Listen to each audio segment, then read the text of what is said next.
Hello friends, welcome to another video. Today's video is going to be an update on my microbiome testing with Ombre Lab. This is the company that we use to test our microbiome, and I wanted to share my results with you here today.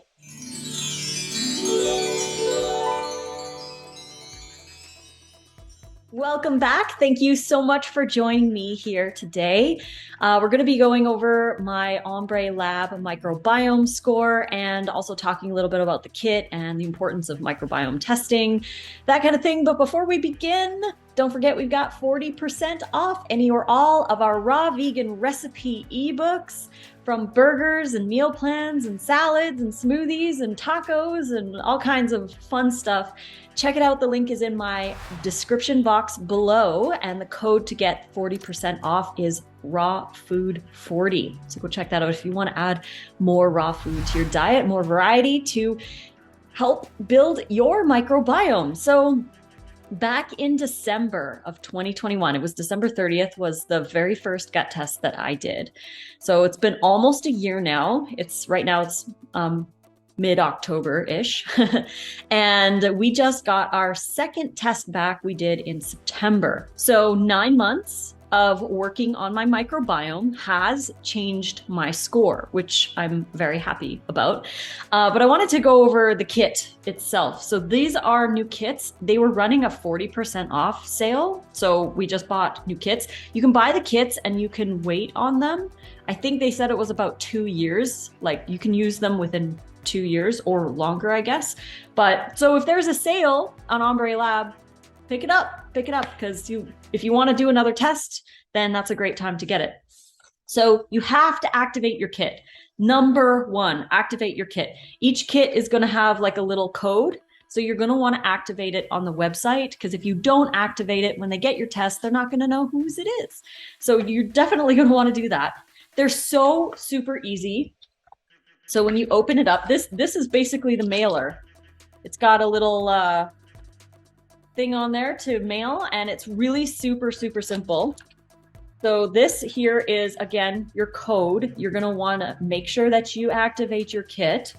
And then in the morning, when you go to the bathroom, you're going to have this little jar with this little blue liquid inside ready to go. So you can put it in the little hole here. They have it just to stand it up. You've got this bag that you're going to put that in after, but you also get a little applicator. So try to have everything as sterile as possible. And when you're taking a sample of your stool, make sure that it doesn't touch anything else. Like don't take it from in the toilet.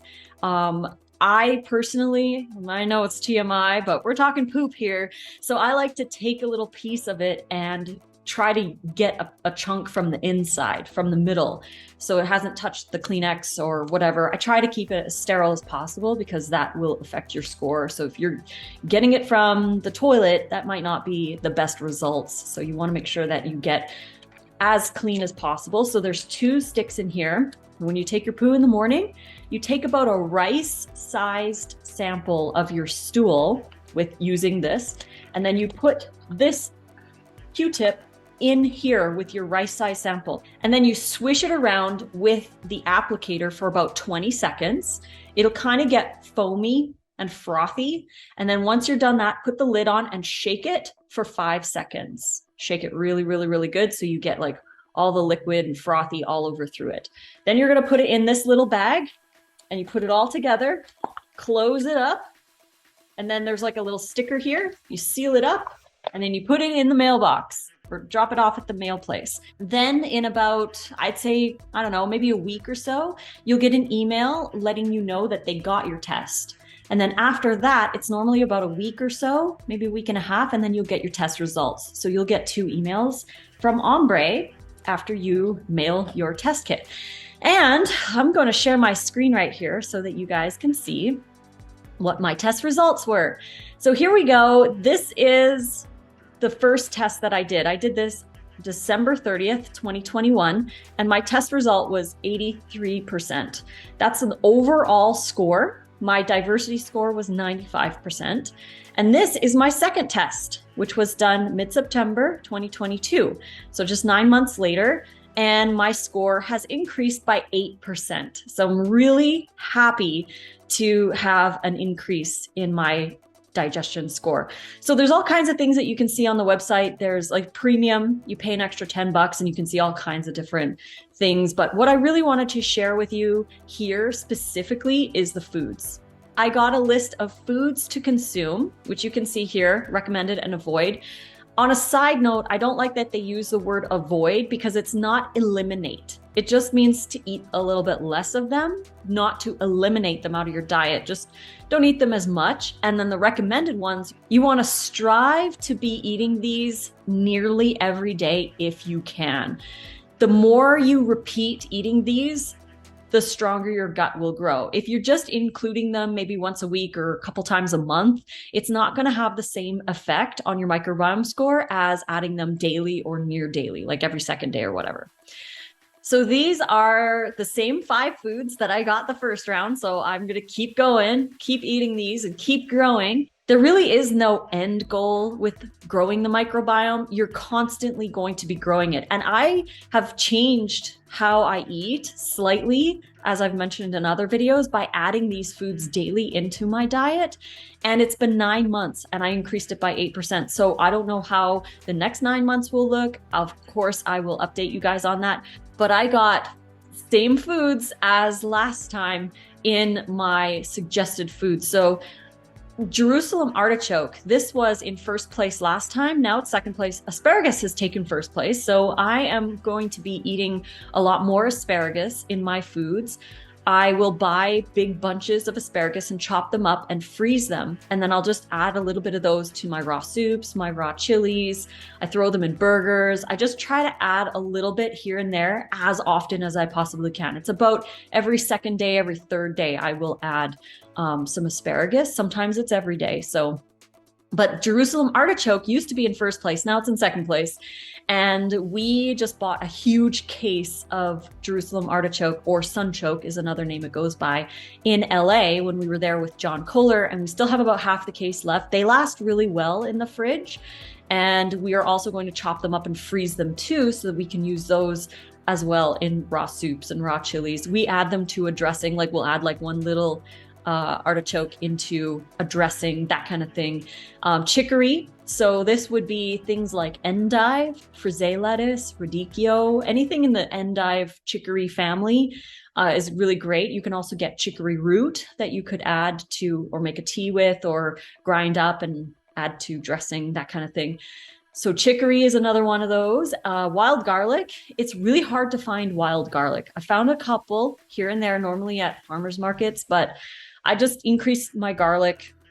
I eat a lot of garlic. I eat like, I don't know, anywhere between 2 to 8 cloves a day. I'm eating a lot of garlic. So that's a great one I really love. And fennel. One thing that I've added daily is fennel seeds. So I don't know if you can see here. We've got fennel seeds. I add these to almost every single salad. So sometimes it's twice a day. I'll add a 1/4 teaspoon or just a shake of fennel seeds. This really helps with digestion and it feeds our microbiome. The test says fennel, so I've been adding fennel bulbs, the actual fennel bulbs as pictured here, just chopped into my salad. One of these bulbs can last 3 days. You don't need a lot. That's the thing. You're not eating like a whole bunch of asparagus every single day. You're eating like, 2 tablespoons, 3 tablespoons, maybe a 1/4 cup, just a small amount every day. Small amounts more often add up in the long run. So for example, it's way better to do 10 push-ups every single day for 30 days than say 300 one day.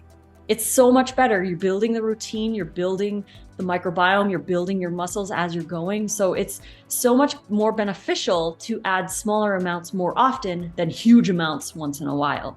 So that's what we've been doing every day. I'm going to continue on this and see how my microbiome score changes. Here are my 5 top fruits to eat. Garlic pear, I haven't seen anywhere. So unfortunately, that's one that I can't get.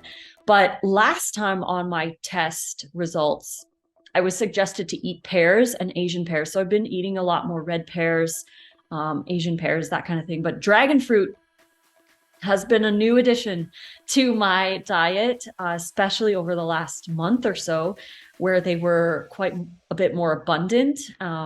They are expensive, but again, you don't need to eat a whole one every day. Maybe chop it up and freeze it, add like 2 or 3 cubes of the dragon fruit to your smoothie every day or what have you, just so that you have more of a constant intake of these foods. Sour cherries, I haven't been able to find either raw, but we have been adding cherries to some of our smoothies. Apple is a new one that I didn't have on my last test, so definitely going to increase my apple consumption.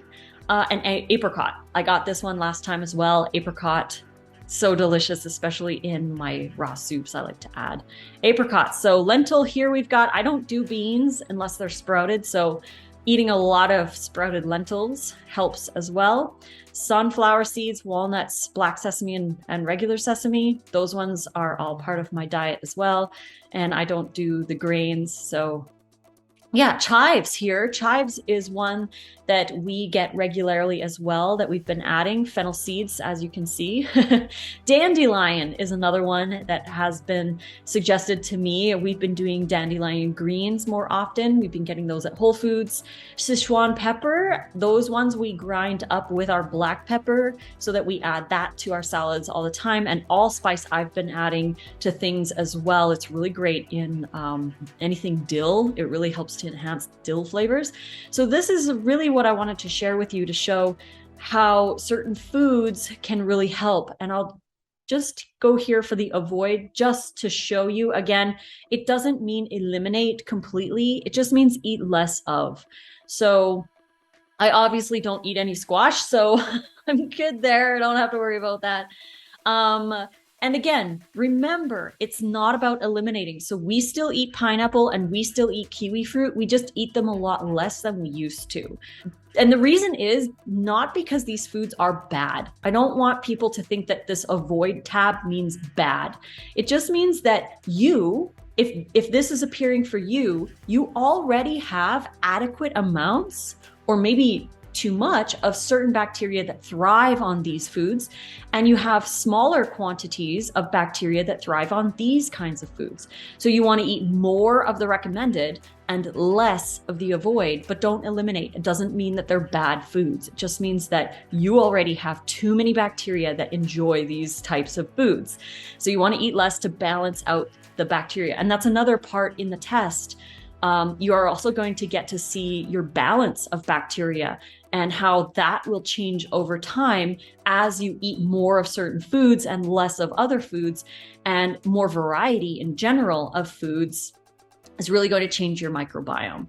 So again, here we go. Rosemary is one of the herbs that I really don't eat a lot of rosemary, but I just wanted to quickly go over the avoid section. But yeah, so you've got your Ombre score, and that shows you where you are overall. It's just a percentage.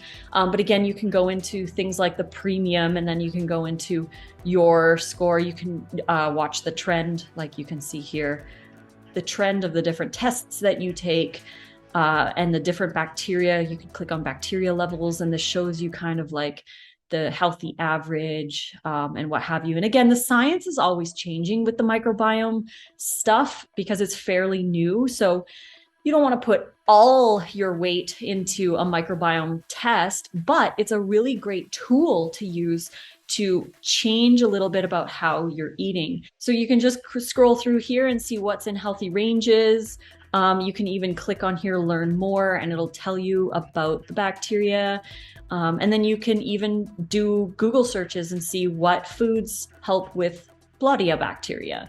Or if here we have the bacteroids deficient needs work. So I'll learn more here, and I can Google and see what vegan foods that I can eat raw that help to benefit this strain of bacteria. And in turn, it's just basically a journey. It's a microbiome journey.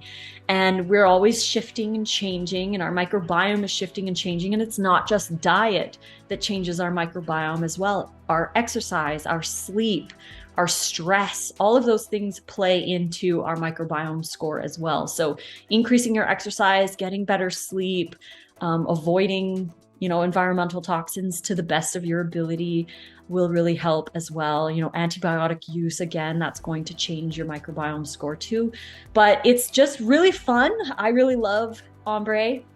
We've been having a great time this last year, changing our diets and again, raw, vegan. But it's really cool because I've been raw for now over 8 years, and only in the last 9 months have I really taken a good look at my own personal microbiome.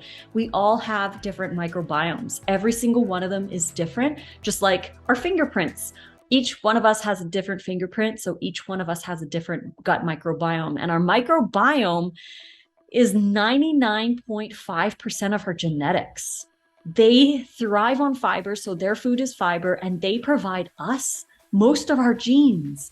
So if we want to have healthy genes, and the whole idea that genes can be turned on and off, that's our microbiome doing that.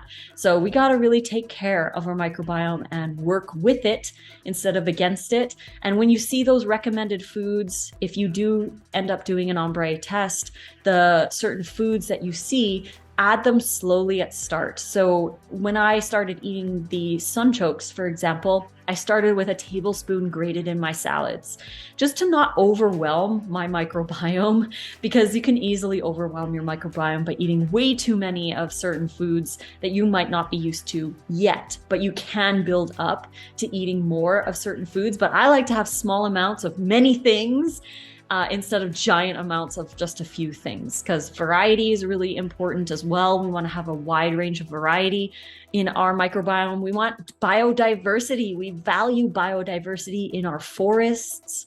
So why don't we value it in our guts? It's so important not to monocrop our guts. We don't want to be eating only 1 or 2 or 3 things. We want to eat 30 or more every week. And go with the seasons, but eat as many varieties of plant foods as you can, and start slow with them so that you're eating a wide variety and you're getting a lot of that extra nutrition. So I hope you guys enjoyed this video. If you want the link to Ombre Lab, it's ombrelab.com. I'll have it in the description box below, so you can go check that out, as well as our ebooks. We have over 700 raw vegan recipes across all of our ebooks. They are 40% off right now with code RAWFOOD40. The link for our e-store is down below as well, so you can go check that out. So if you did enjoy this video, click like. Don't forget to subscribe to the YouTube channel. And until the next video, guys, I love you all so much. And fruit on.